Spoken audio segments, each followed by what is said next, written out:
I'm gone, I exclaimed. Go! And don't come back, my wife replied. Normally, I would reply, screw you, on my way out the door, but today I didn't want my last words to her to be so uncivilized. In our 14 years of marriage, we've had many exchanges, but I've always come back. But not this time.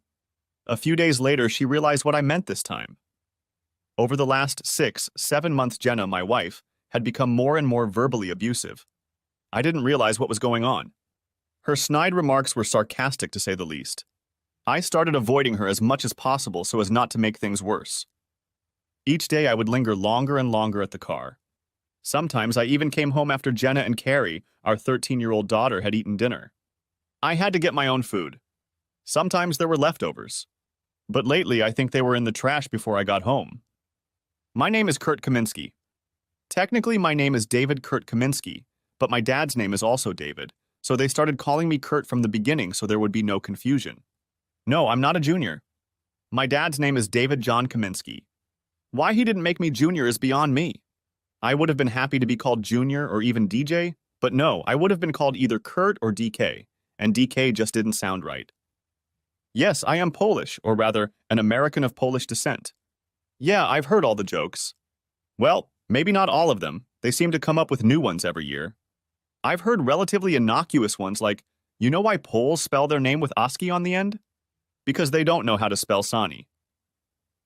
To the more offensive, do you know why Polish and Polish are spelled the same way? Because they don't know the difference between shit and shinola. And of course I've heard worse, which I won't repeat here.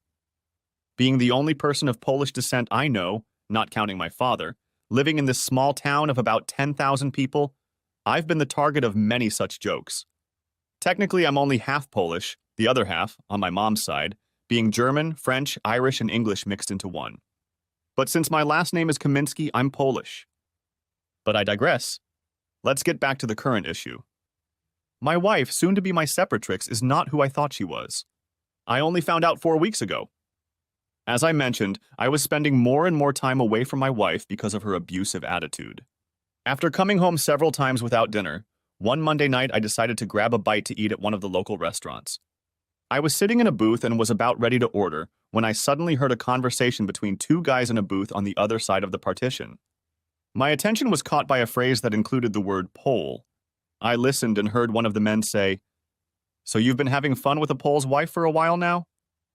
Even before they were married. I actually entertained her on their wedding day and he didn't know anything. I didn't recognize the first guy's voice, but I recognized the second guy. It was my best friend George Curry. I sat there stunned. I know they kept talking, but I didn't hear anything else until I heard George say, "Yes, we get together and have sex at least twice a month." Kurt is so busy in the parking lot he doesn't even know what's going on. Again, doesn't know. At that moment, the waitress came over to take my order, and I quietly said, "Excuse me, I have to go." I left, heading away from their booth so they wouldn't notice me. I couldn't believe it. My wife Jenna with my best friend.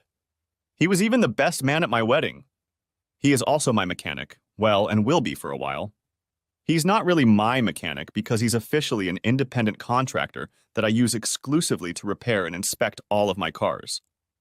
In case you haven't guessed, I own a used car store. Yes, I'm a used car salesman. I've heard all the jokes and insults too. However, my business is very good. People know they are getting a great car at a good price. They also know that I am responsible for my cars. If problems arise, I take care of them. George has always been a good mechanic and I keep him busy and pay him well. I wanted to hire him, but he said he wouldn't respect himself if he had a Pole as a boss. He said it in jest, but I knew he meant it. Despite this, I hired him as my independent mechanical contractor. He wasn't very independent, though. In fact, I was his only source of income. That fact would be his undoing. I walked out of the restaurant and drove around. Could it be true? I asked myself, or did he just blow smoke? I could hire a private investigator, but if what he said is true, they only met twice a month. That could be a big waste of money. However, what I could do was check her phone and email. That's what I decided to do. I got home and Jenna was as moody as ever. I was fine with that. I didn't want to talk to her until I knew the truth. After she fell asleep on her side of the bed, I got up and checked her email. There was nothing suspicious there. Her phone was password protected, but it didn't take me long to determine that our daughter's birth date was a code.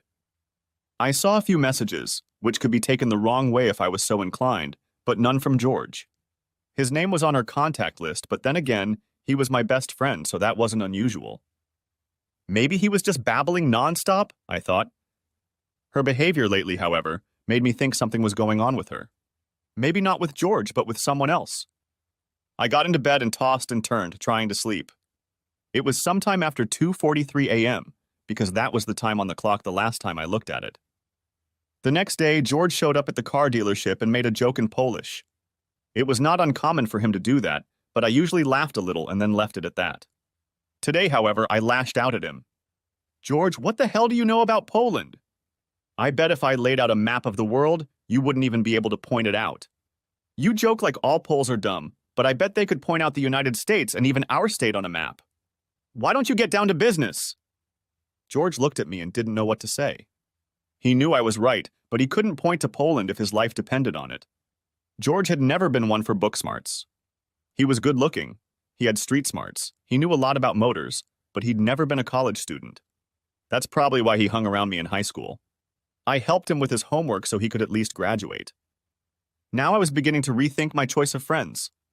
He was making me rethink my choice of wife. I went into my office, closed the door, and began to ponder how I could get evidence of what might be going on. I couldn't meet them face to face. They would just deny everything. I needed proof. I called a private investigator in Santa Fe. I told him my concerns. He said, "Considering this only happens twice a month, it would be too expensive to keep track of them. You could put a tracker on your wife's cell phone. At least you will know where her phone is whenever you check it. You could also install cameras in the house, but unless you buy really good cameras, and by good I mean expensive, they will probably be found. Even if you did buy expensive cameras, unless your wife doesn't notice her surroundings, she would probably notice something else. I think if I were you, I would set up a tracker on her phone and hope to catch them in a motel or something." I recommended tracking software to him and told him I would send him a check for all his help. "I haven't done anything. You don't owe me anything." He said, "All the information I gave you could have been obtained on the internet."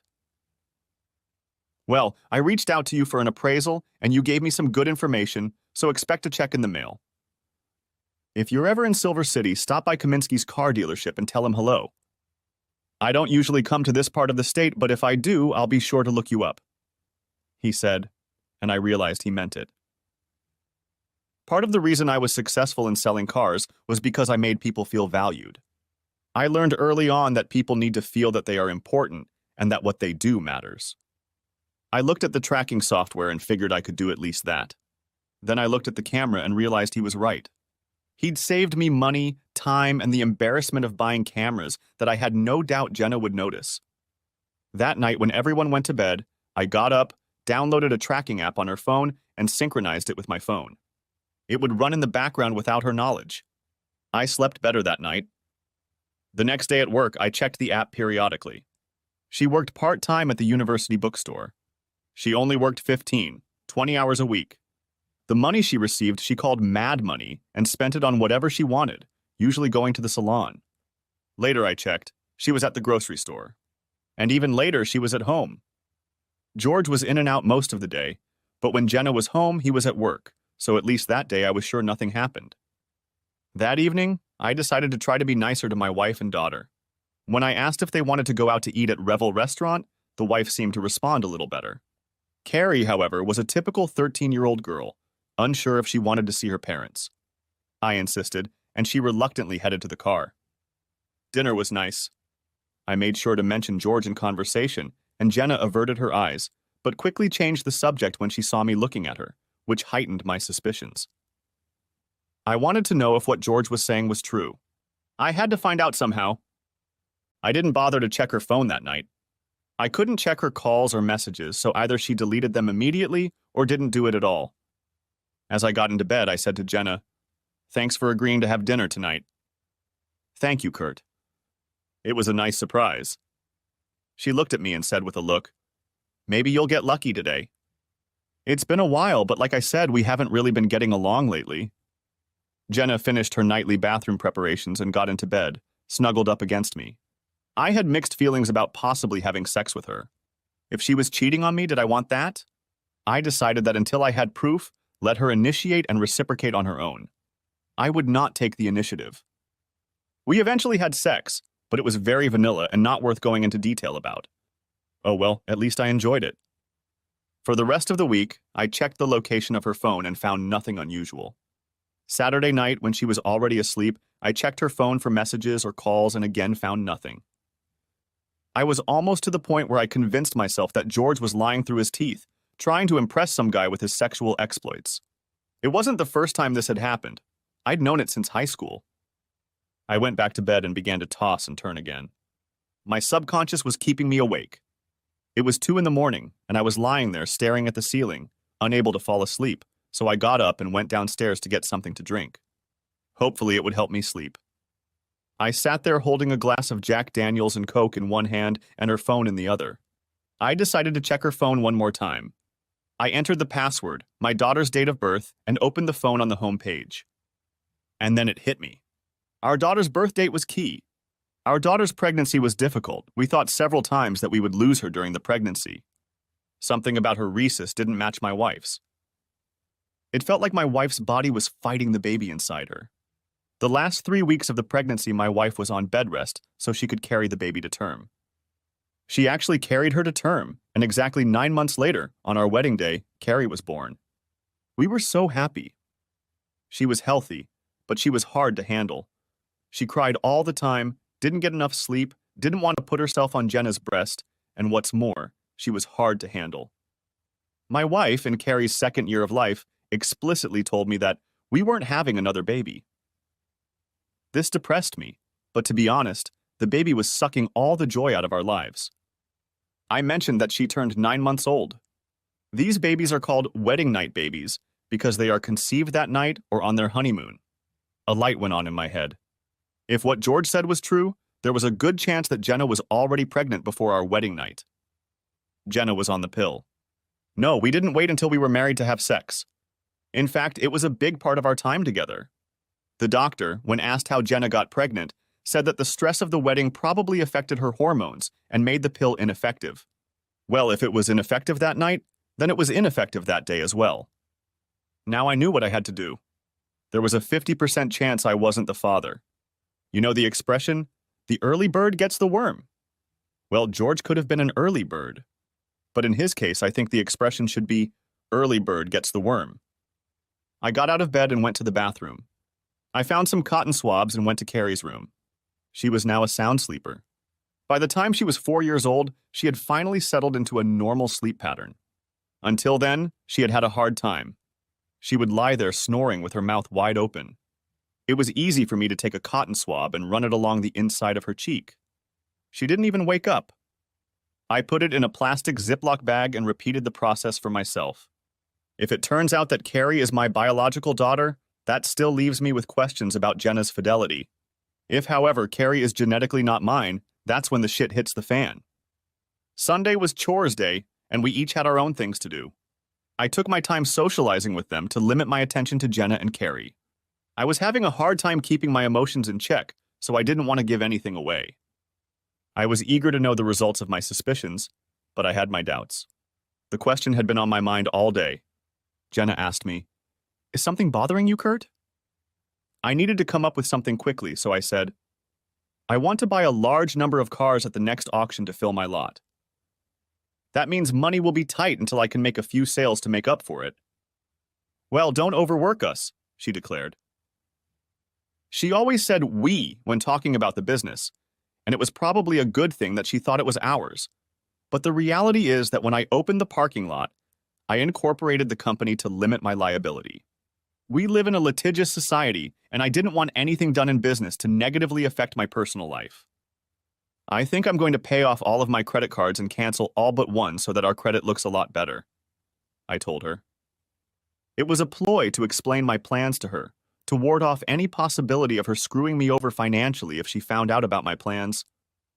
"Whatever you see fit," she said nonchalantly. This idea came to me at the worst possible moment.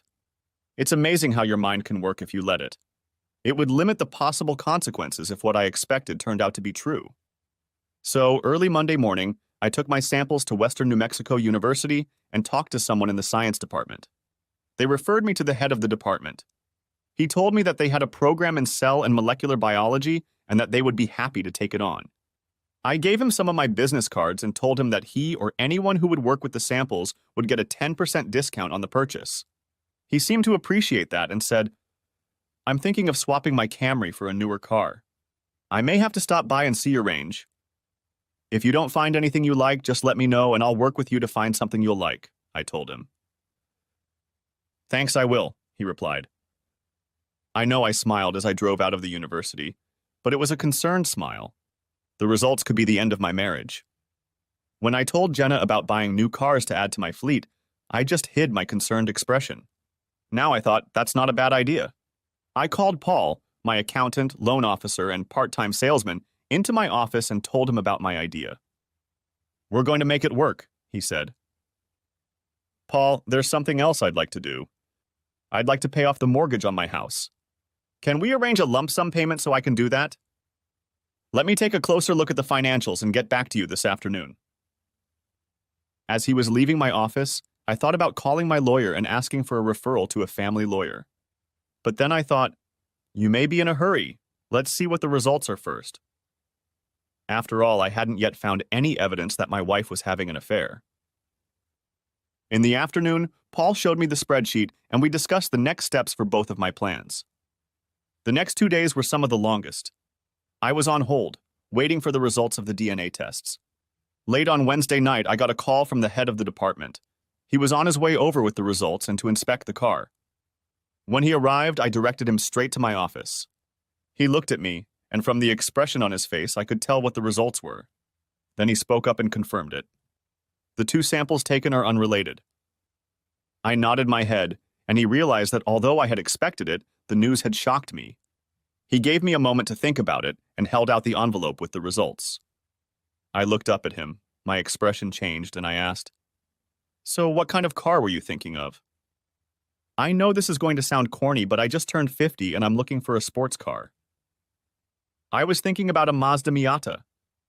I told him I didn't have such a car, but I was going to the auction the next day and would try to find one that was fine both mechanically and cosmetically. I will call him this afternoon and let him know what I have found. As he was leaving, I told Anna, my secretary, planner, office manager, part-time salesperson, that I'll leave early, but if you need me, I'm only a phone call away. I knew she wouldn't call. She rarely needed me.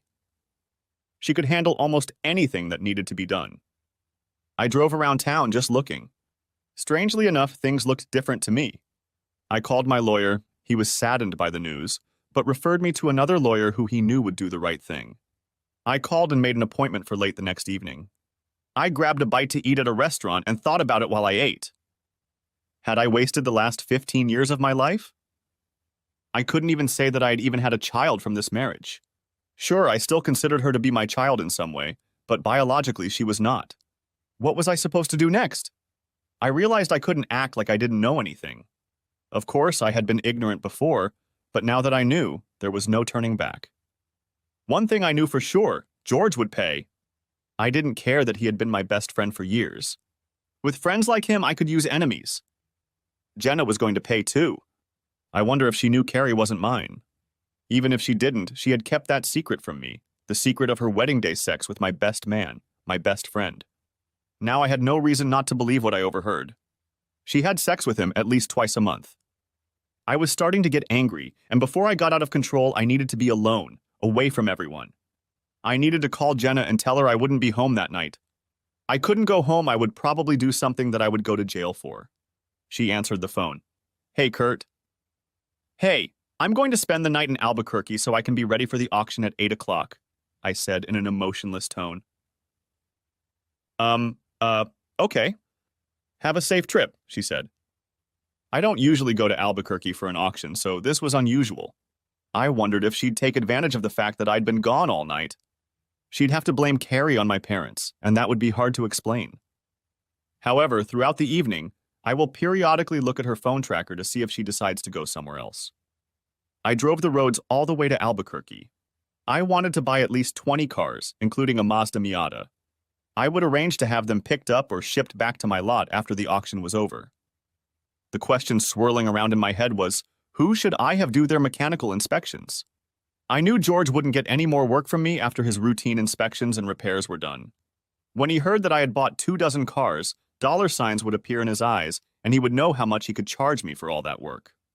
However, that will not happen, and I will keep it a secret until the last minute. I will need to talk to one of the local dealers at the auction to see who is good enough and trustworthy enough to inspect them before shipping them to our little town. I got to Albuquerque about 9 o'clock and got a room at the Best Western Hotel. Even though I was the owner, I couldn't justify having to pay the company bill for an expensive hotel. The room was comfortable, as was the bed. It was everything I needed. I am a simple person with simple needs. When I walked into the house, I immediately checked Jenna's cell phone.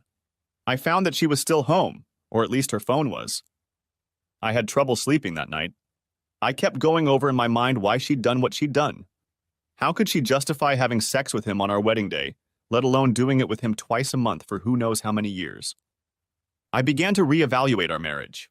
It had never been perfect, but I thought we only loved each other. I knew now that it had been a delusion on my part from the beginning. The first few years after we got married, things weren't easy. Of course, we were not expecting a child right away. Initially, we planned to wait 3-4 years and only then start a family. 3 children was something we had agreed on even before we got married. However, the fight with Carrie ruined those plans. And when I found out that it was my best friend who ruined those plans, the whole struggle seemed futile. 14 years of wasted effort. Sure, there had been good times, but even those were now overshadowed by this news and the possibility that they might have been bloody throughout our marriage. If Jenna hadn't been having fun with George, maybe I would have gotten her pregnant, and maybe she wouldn't have had such a bad pregnancy and a difficult baby that made her not want anymore. George ruined my life when he had sex with my future wife on my wedding day. Now he entertains her at least twice a month, and I'm sure he's laughing at the ignorant Pole the whole time. He's going to have to pay, thought I, lying down and trying to sleep. I was furious again. I needed to calm down or I wouldn't be able to sleep. I turned on the TV to some mindless comedy program. The laughter helped calm me down, and by 11 o'clock I was ready to fall asleep in anticipation of a long day. The auction went great. I got some great cars at great prices and met some dealers from around Albuquerque. I didn't see any Miatas at the auction, so I started asking around to other dealers. 2 of them had these cars, one red and one black.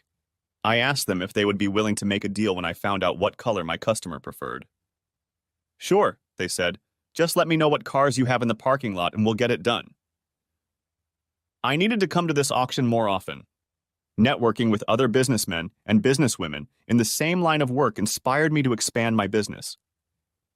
It also took my mind off my problems.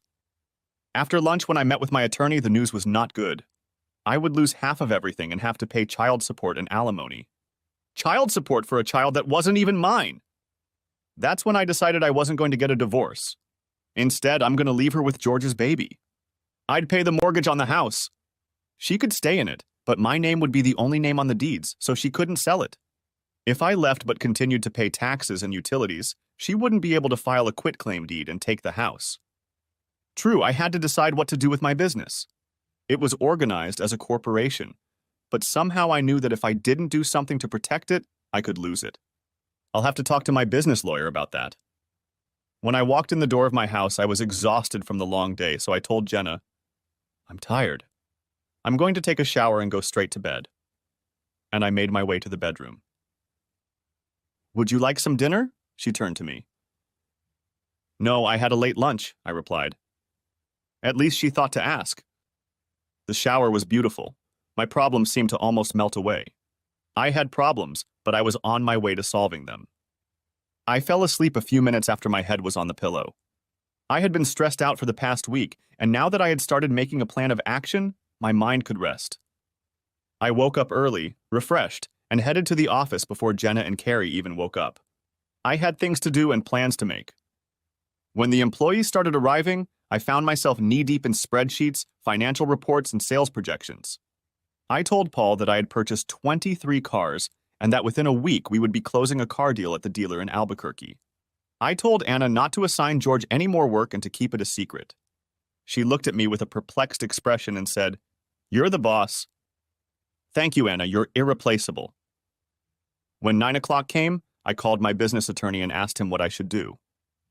"Well, your business is incorporated, but there may still be a way she can get you to sell it to get half its value." "Have you thought about selling it beforehand?" "No. Do I need it?" "It will keep the business out of her hands," he said. "This business is my life. I can't get rid of it," I told him. "Okay, let me take some time to think about it and do some research. I'll call you at the end of the week."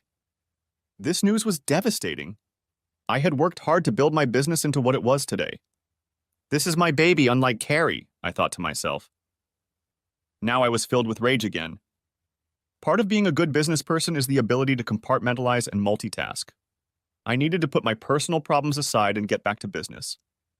The first thing I did was call Doug, the department head who determined that what George had said was true. "Doug, Kurt Kaminsky. I have information on 2 Miatas that might interest you. One is red and the other is black. Are you still considering them?" "I will if the price is right," he said. "What color are you interested in?" "I'll bring it here so you can look at it, and then we'll discuss figures. Even if we can't agree on a price, I'm sure I can sell it without too much trouble." "Which one would you suggest?" he asked. "Each color has its pros and cons. The red color of a fire truck is eye-catching, but it fades faster. Black looks elegant, but it heats up quickly in our climate. Let me ask you, will this truck be stored in your garage when you are not using it?" "Yes, I can do that." "Then the red won't be in the sun a lot, so fading won't be an issue." "I would choose it unless you think black is more your style." "The color red sounds great. How soon can I see it?" "Is Monday or Tuesday good for you?" "Sure, call me when you get it." Obligatory. I hung up and called the dealer who had the red one to arrange an exchange. He was interested in the BMW in my parking lot. It had been parked there for 3 months, and he'd have a better chance of selling it in the big city. By this time, George had arrived. He had several cars that still needed repair. Being an independent contractor, he could come and go as he pleased, and as long as the work was done when I needed the car, that was fine with me. He overheard several salesmen talking about the 23 cars that would soon be in our warehouse. He looked into my office and said, "Hey, Kurt, when are these cars coming in from the auction? I want to make sure I have a schedule to make them in time for you. The auction house will arrange for them to be delivered here." "It will happen late next week or early next week," I told him. I had a hard time talking calmly to him, that damn traitor. "Okay, I'll contact Anna and ask her to put me on the schedule," he said. I only grinned to myself as he walked away. That weekend, I tried to keep my distance from Jenna. I did yard work and ran a lot of errands. I didn't even bother checking her phone tracker. It didn't matter to me anymore. I felt nothing but contempt for her. The fact that I was raising someone else's child was unforgivable. Monday, I was at the car dealership again. I called the dealer in Albuquerque and told him I would come to Beamer and pick up the Miata. He said, "Great, we'll have a late lunch when you get here." It was a nice day for a trip, and I informed Anna that I would be gone all day. "Hold down the fort," I told her. "Will do, boss," she replied. She really was irreplaceable. I need to give her a raise, I said to myself. The ride was pleasant, and so was the lunch. The other host made me feel very welcome, and I felt like I had made a new friend. On the way back driving the Miata, I was really enjoying myself. The top was down and the wind was fluttering my hair. I decided I would call another dealer and order myself a black one. I needed to live a little, and I wouldn't be needing another two-seater anytime soon. I pulled into our driveway in a red sports car. Jenna looked out the window and must have said something to Carrie, because they both came out to look at him. "Honey, why do you need this car?" "You know we need something with a back seat for Carrie." She said it condescendingly. "Just picked it up from Albuquerque for a client." "Thought each of you might want to take it for a ride," I replied. "No, honey, I don't like small cars." Jenna said it with a touch of disdain in her voice. "Carrie?" I said, indicating for my daughter to sit down. "No, Dad, I feel bad enough being teased about my last name. I don't want to be seen in the company of a Polish, used car salesman." She said it the way only a teenager can say it. I was stunned, to say the least. Where did this disrespect come from? I looked at Jenna, and she was acting like Carrie had done nothing wrong. Great, now both women in my house disrespect me. I know teenagers aren't supposed to be best buddies with their parents, but the hurtful way she said it made me look at my whole family life as a sham. Well, I'm going for another ride. I'll be back anytime, I said, putting the car in reverse and pulling away. I drove the roads in and around Silver City, burning with anger. My marriage was rapidly deteriorating. When I finally pulled into the driveway at 9:30, I immediately went upstairs, hopped in the shower, and crawled into bed. When I didn't come down after my shower, Jenna came upstairs and walked into the room. The light from the hallway was shining directly into my eyes, and I squinted to cover them. What, are your feelings hurt because we didn't get all enthusiastic about the sports car? Aren't you going to go downstairs and spend time with your family? You're not only Polish, you're also a kid. Where did that attitude come from? I had to believe it came from George. She spent time with him, and his reproachful attitude toward my heritage was passed on to her. Now she's passing it on to her daughter.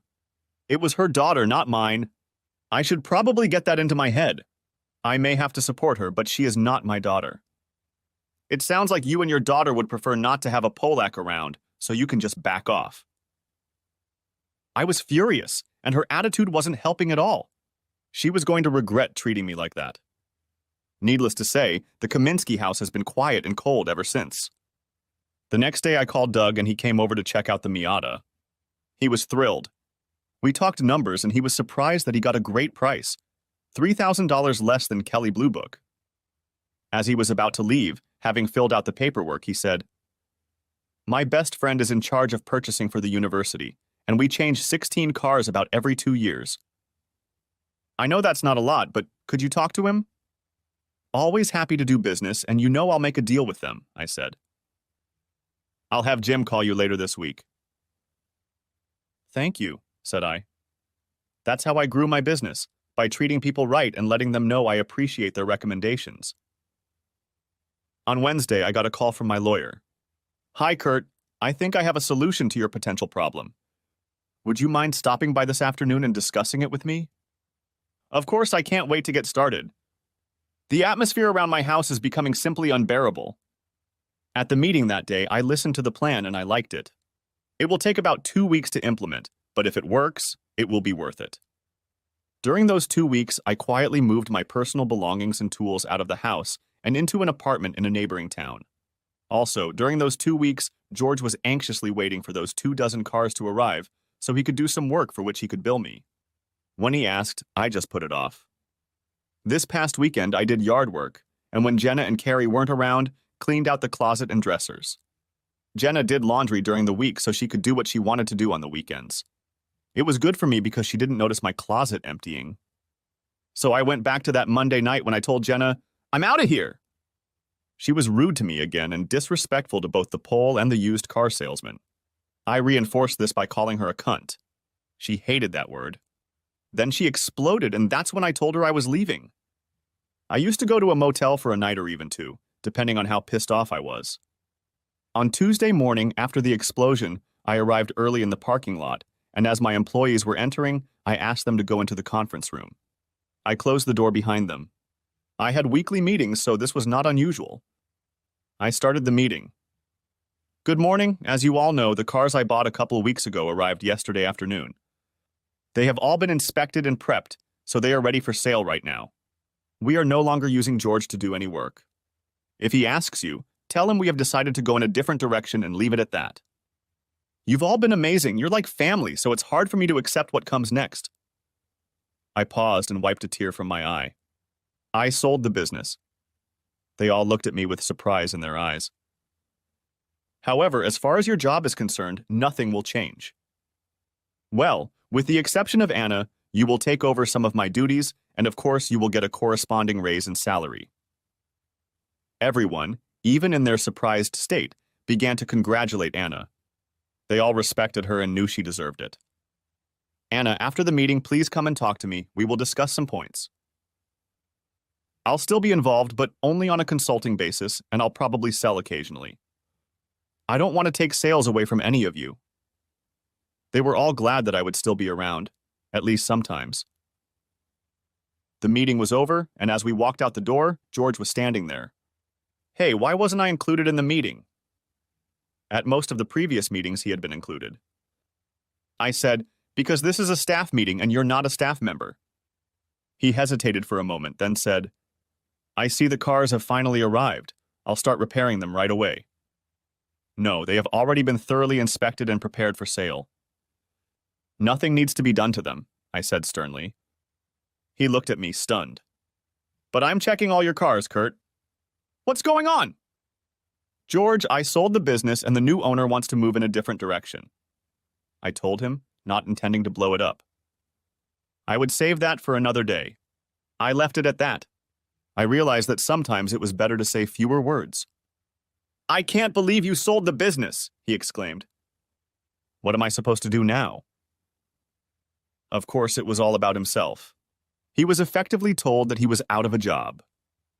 Well, I said, you can pick up your check for what you've done in the last 2 weeks. It wasn't much. Anna had only used his services a few times. He'd relaxed before delivering 23 cars, thinking he'd be busy when they arrived. How wrong he was. I didn't feel sorry for him at all. I just wanted to tell him it was because he was a traitorous asshole. Meeting Anna, I asked her if she could keep our conversation private. Of course, Kurt, you know I would never say anything you didn't want me to, she assured me. Okay, here's the deal. I've set up companies that I've incorporated in Nevada. One of the companies buys this parking lot, the other company buys another company. I am the sole owner of stock in both companies. At some point, I will divorce Jenna and ensure that she doesn't get this business. Why? She asked. I moved out of my house. Jenna doesn't know it yet, but I'm not going back. She's having an affair with George. Carrie isn't really my daughter. I believe she belongs to George. I don't even know if Jenna knows, let alone George. They'll find out soon enough. I will not seek a divorce, but will continue to pay the utilities and taxes on our house. That way she can't say I left her and take everything I own. Just in case she files for divorce due to irreconcilable differences, I don't want her to be able to take the business. That's why I've arranged for the company to be bought twice. Let them try to figure out what's going on. The proceeds from the sale will be used up by the time she gets around to finalizing the divorce. Besides, I'll make next to nothing on consulting and a few sales commissions. Anna, you are quite capable of handling day-to-day affairs. I'll be ready to call if you have any questions, but let me just say that I trust you and trust your judgment. The smile returned to her face when I told her about the new owner, but when she heard about Jenna and George, she looked like she was ready to shoot someone. She was a woman I truly admired and respected. I continued. I have one more task for you and then I will leave you. I need you to order new signage and letterhead. We are changing the name of the business. This will further cement in George and Jenna's minds that the business was sold to someone else. The new name will be Graceless Auto. I spelled the name to make sure she got it right. She looked at me with bewilderment. I said, someday I'll tell you why I chose that name. Suffice it to say, it tells the whole story. She still looked puzzled, but trusted me enough to follow my instructions. With those words, I left, saying a few words of farewell to everyone. I got into my car, an Audi, and drove down the road toward Albuquerque. I had been driving for about 2 hours when the phone rang. The caller ID told me it was Jenna. I hadn't expected her to call until this evening. It had been like this many times before when I'd gone away. I'd go away for a day or two, she'd call, we'd talk, and I'd come back. Things would change for a while, and then we would be back to the same. After a while, we would have another fight, and the cycle would start all over again. I decided to answer the phone, expecting to hear what nonsense she would spout this time. Hi, I said through the speakerphone microphone. Kurt, what's going on? She said somewhat uncertainly. Nothing, just going to Albuquerque. Why are you going there? She asked. To get the car, I said without emotion. So what I heard wasn't true, she said. So George had to call her. Figures, call your mistress to find out what's going on with her husband. I don't know, I said. What did you hear? George called me and told me you sold the business. Why would he call you? I asked, stumping her. She corrected herself. He's your best friend. He was wondering if I knew what was going on. Best friend, what a joke. I was a joke to him, a stupid Pole, helpless and unaware of what was going on behind his back with his trashy wife. I told Jenna, I guess my family was embarrassed that I was a used car salesman, so yes, I sold the business. Now you don't have to carry that stigma anymore. Shouldn't we have talked about this first? She said. I'm sure she was worried about how we were going to get on with our lives. It's my company, I owned it before we got married, and I can sell it whenever I want. I just hope the new owner treats my former employees well. So, did you get a good price for it? Again, she worried about how it would affect her standard of living. It didn't bother me. I just knew I needed to change jobs. I'll start looking after I take a few weeks off to rest. What about the mortgage? She asked. Oh, I used the proceeds to pay off the house. You don't have to worry about that. All we have to do now is pay the utilities and taxes. What about food? What about gasoline? What about insurance? She said, almost hysterical. Oh, I guess I'm a stupid Pole. I didn't even think of them. Do you think you could have taken more hours at your job? Now she was excited. When are you coming home? There it was, the moment of truth. I won't, I said without thinking. What? I told you last night I was leaving.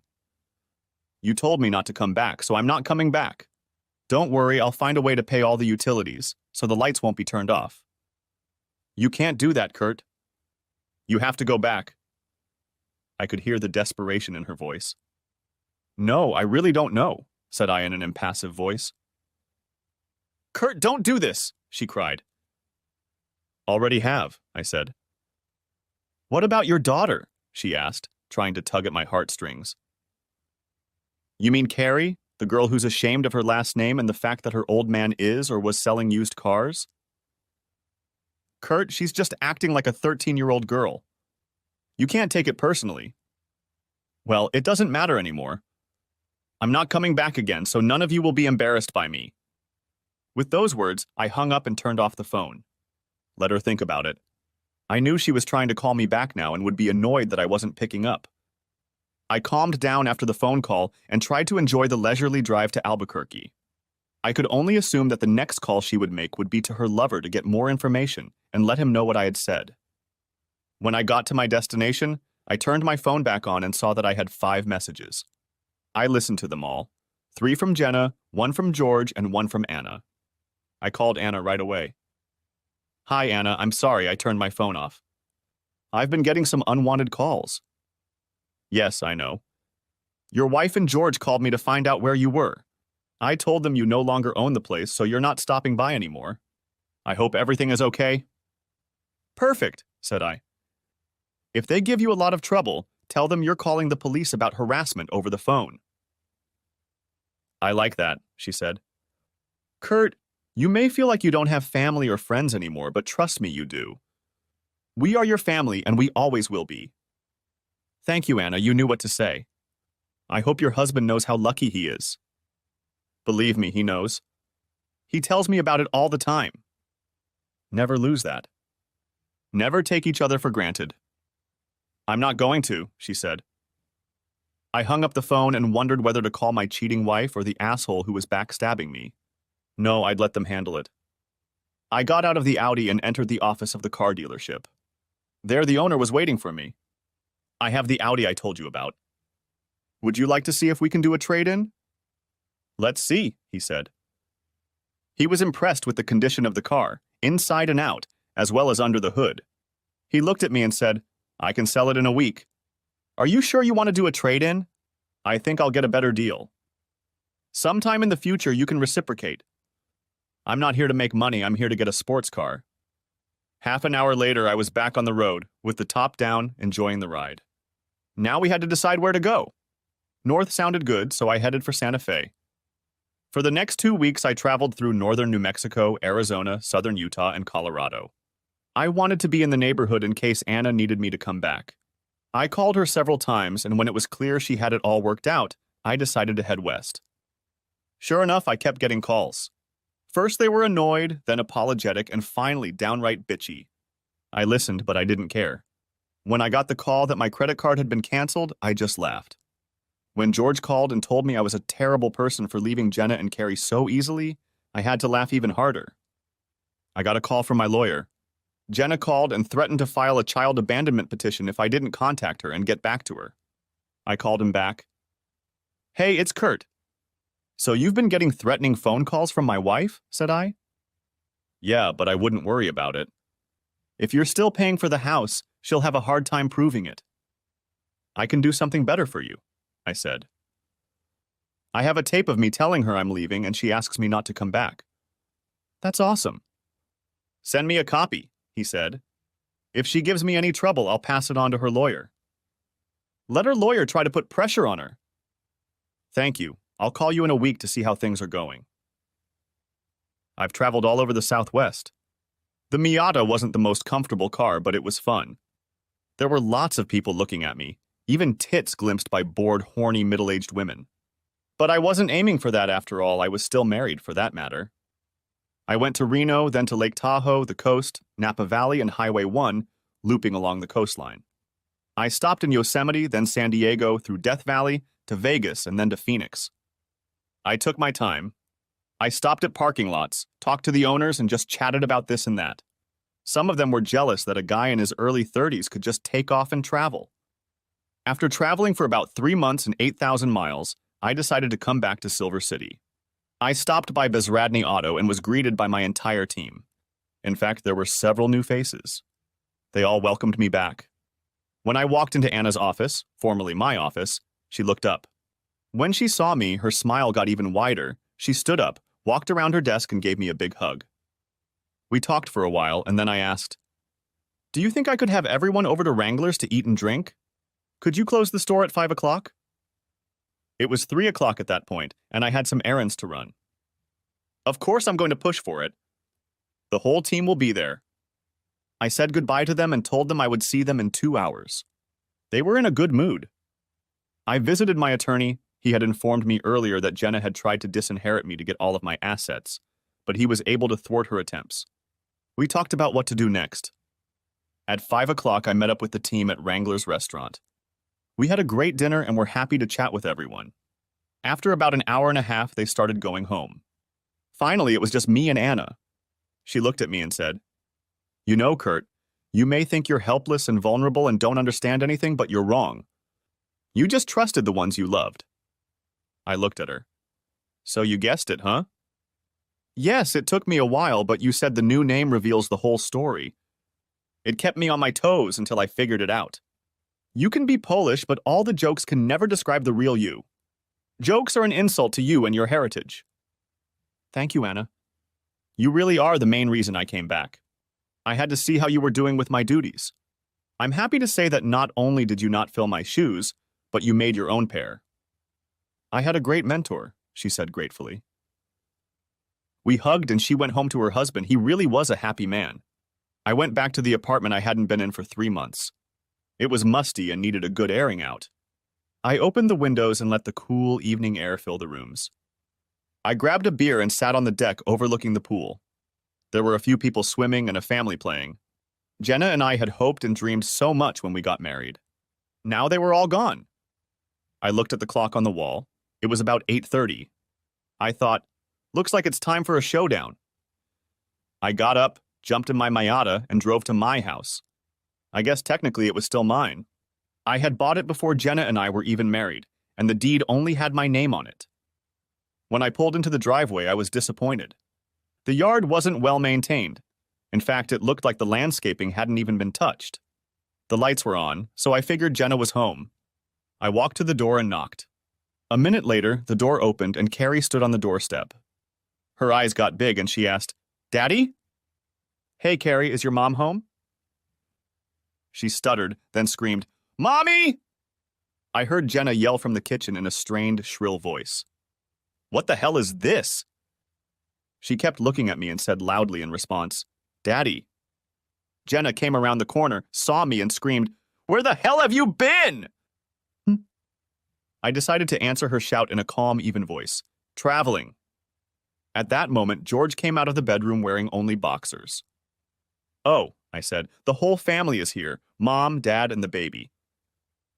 "What the hell are you talking about?" spat out Jenna in response. I suppose George moved to take my place after all. It is his by right. Jenna looked at me with a puzzled expression. Carrie replied, He lost his apartment after you fired him, and Mom needed a man to help pay the bills and do other things since you just left. You could feel the rage in her voice. Well, young lady, it seems you have been misinformed. She hated it when I corrected her. George was never my employee. At his insistence, I couldn't fire him. As for the bills, all the utilities are paid, as is the insurance on the car. What about the groceries and gas in the car? Shouted Jenna. You had a job. Did you lose it? I know it used to be just your mad money, but it was enough for groceries and gas while I was gone. So you think you're going to come back and move in with us right away? She asked. No, I'll wait until you and your lover find a place of your own. It was obvious they were sleeping together in my house, and Carrie seemed fine with that. I'm not moving out of my house, said Jenna. Correction, this is my house. It was mine before we were married, and only my name is on the deed, I replied. Well, you left, now it's mine. The law doesn't work that way. Because I paid the utilities and taxes, I am still the legal owner, and even though I was away for a short period of time, I still own it. Don't worry, I'll give you lovebirds until the end of next month to find a place to live.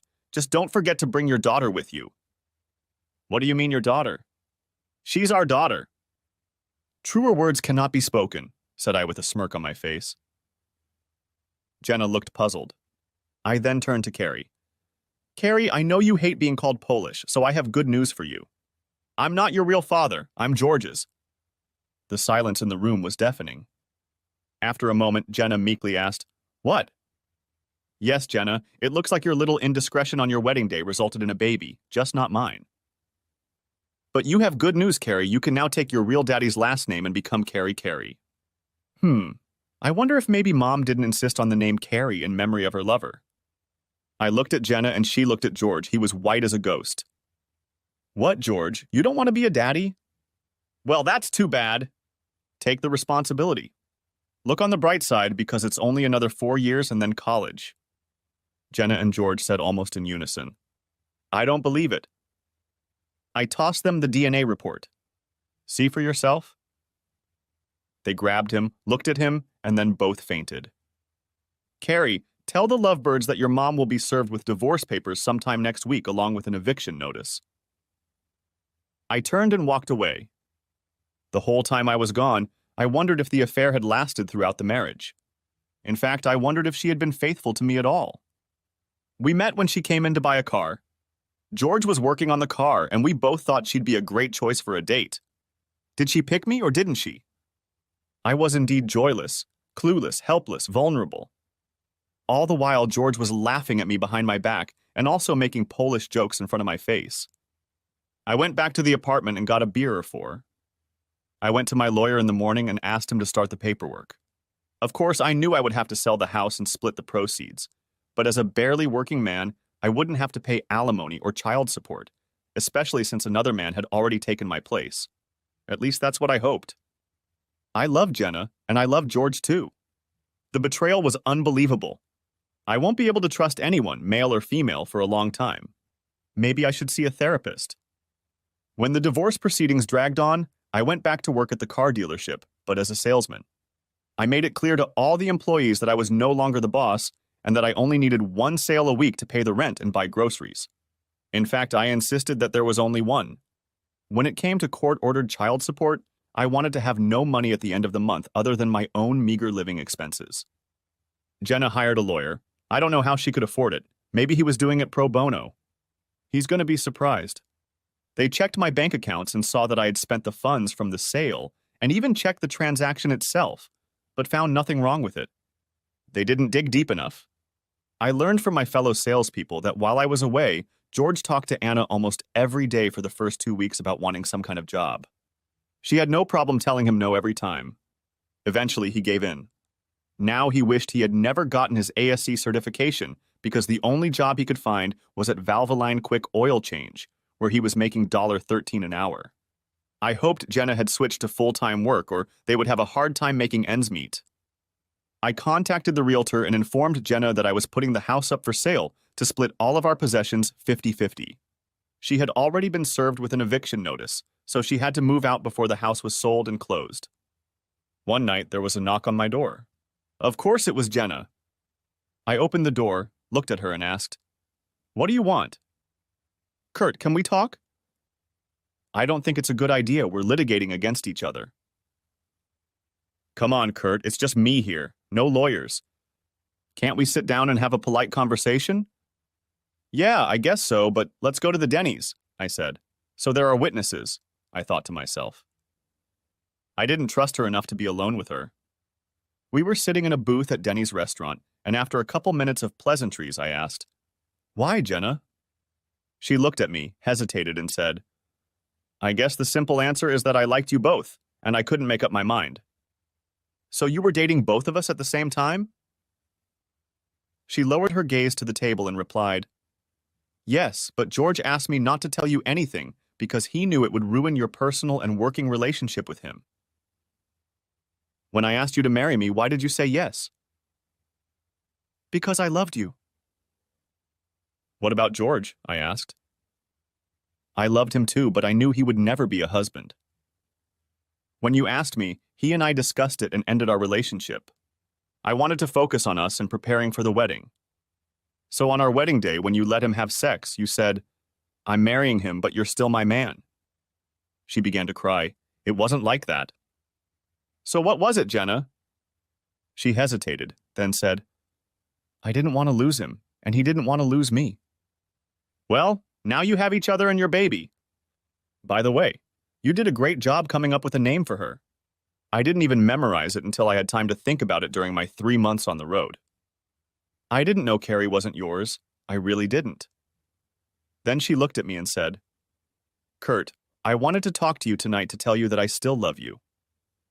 "It's nice to hear you say that, Jenna, but I don't think you know what love is. I loved you more than anything or anyone else, but you obviously can't say the same. I loved you, but I can honestly say I don't anymore. I loved you with all my heart, but now I have nothing but contempt for you." When I said that, she looked up at me and realized that our relationship was over. There would never be an us again. I had to ask her another question. "Have you ever stopped?" She hesitated, then apparently decided it didn't matter and told the truth. "We never really stopped. We had lulls, but we got together, usually twice a month." I was hoping for a different answer, but either way, I was glad she told me the truth. One more question. What happened about a year ago that made you treat me so badly? Your whole attitude began to change. The outward disregard became obvious. Her face reddened, and then she got a little angry. "George started talking me into having a threesome, but not with you.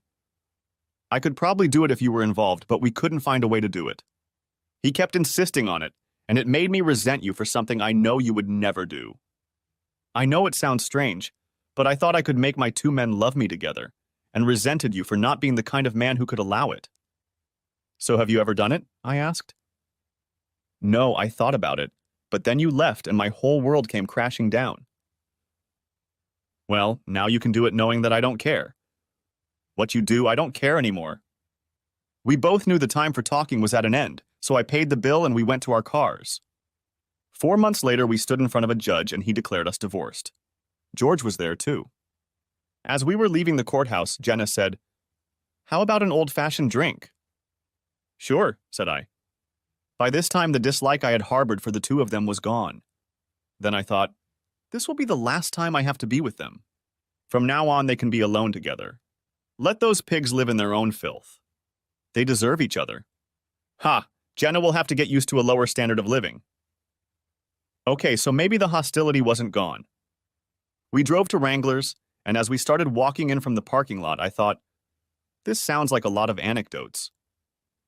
This one started like this.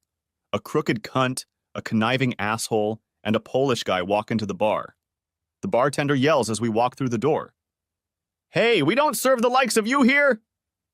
The cunt and the asshole look at each other. Then the asshole says, "Hey, you can't refuse service just because he's Polish."